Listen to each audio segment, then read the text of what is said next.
Have you ever heard of a ship so tough, so relentless, they called her Machine Gun? A ship that stared death in the face and just kept fighting. This isn't a Hollywood movie. This is the incredible true story of the USS Helena, the ship that simply wouldn't die. From the chaos of Pearl Harbor to the darkest nights of the Pacific War, Helena earned a reputation that echoed in fear among her enemies and or among her allies. But her legend was forged not just in victory, but in a final, heart-wrenching battle that cemented her place in naval history forever. So buckle up, because you're about to hear one of the most amazing warship stories ever told. Launched in 1939, the USS Helena CL-50 was a SD Lewis-class light cruiser. She was sleek, fast, and packed a serious punch with 15 6-inch guns. These guns were special. They were housed in 5 triple turrets and used a revolutionary new semi-automatic loading system. This meant Helena could fire her main battery at a blistering pace, an astonishing 10 rounds per minute per gun. That's 150 shells a minute, a terrifying wall of steel and fire. This incredible rate of fire would soon earn her that famous nickname. But first, she had to survive her baptism by fire. On the morning of December 7, 1941, Helena was moored at berth 1010 in Pearl Harbor, right next to the mine-layer USS Oglala. When the Japanese attack began, a torpedo meant for the battleship Pennsylvania, which was in dry dock nearby, ran deep and struck Helena on her starboard side. The explosion ripped a hole in her hull, flooding an engine room and a boiler room.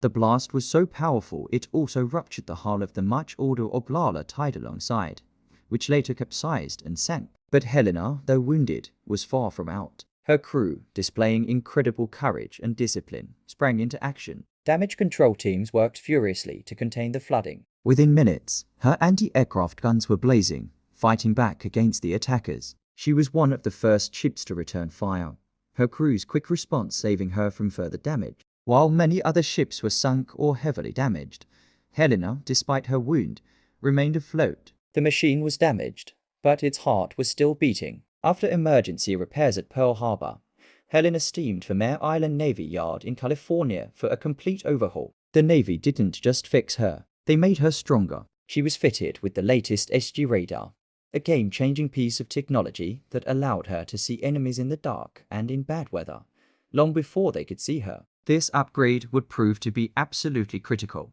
By the summer of 1942, a tougher, more lethal Helena was back in the fight, sailing into the heart of the brutal Solomon Islands campaign. This was the meat grinder of the Pacific War, a series of vicious naval battles fought in the narrow, treacherous waters around Guadalcanal, an island that both sides were determined to hold at all costs. It was here, in the dark, chaotic night battles, that the legend of the machine gun was truly born. On the night of October 11, 1942, during the Battle of Cape Esperance, Helena's new radar picked up an approaching Japanese fleet. She was the first to detect them. Using her radar to direct her fire with pinpoint accuracy, Helena opened up with her main guns. The night sky lit up as she unleashed a furious barrage. Her rapid-fire 6-inch guns hammered the Japanese cruiser Furuta and destroyer Fubuki, which both sank in a matter of minutes. The Japanese were caught completely by surprise, having been spotted and engaged before they even knew the Americans were there.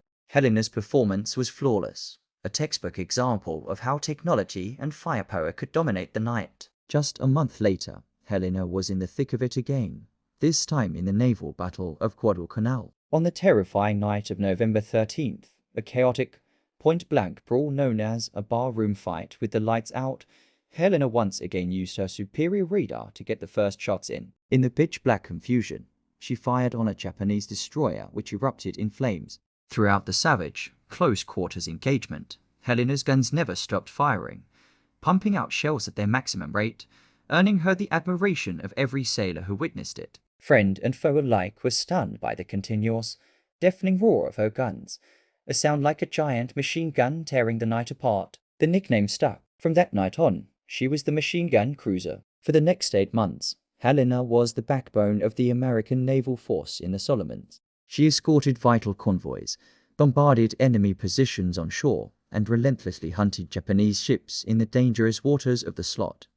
Her reputation grew with every engagement. Her crew was considered one of the best in the fleet, their efficiency and fighting spirit becoming legendary. When other ships sailed with Helena, they felt a little bit safer. They knew the machine gun was watching over them, her radar sweeping the darkness and her guns ready to speak with fire and fury at a moment's notice. She seemed invincible, a ship that had survived Pearl Harbor and dominated every battle since. But in naval warfare, no ship is truly invincible. On the night of July 5, 1943, Helena led a task force into Kula Gulf to intercept a Japanese Tokyo Express naval run. Just after midnight on July 6th, her radar once again made contact. Helena opened fire, her guns roaring in their familiar, terrifying rhythm. She quickly smothered a group of Japanese destroyers with shells. But this time, the Japanese were ready. They had a new and deadly weapon, the Type 93 Long Lance torpedo. These torpedoes were faster, had a longer range,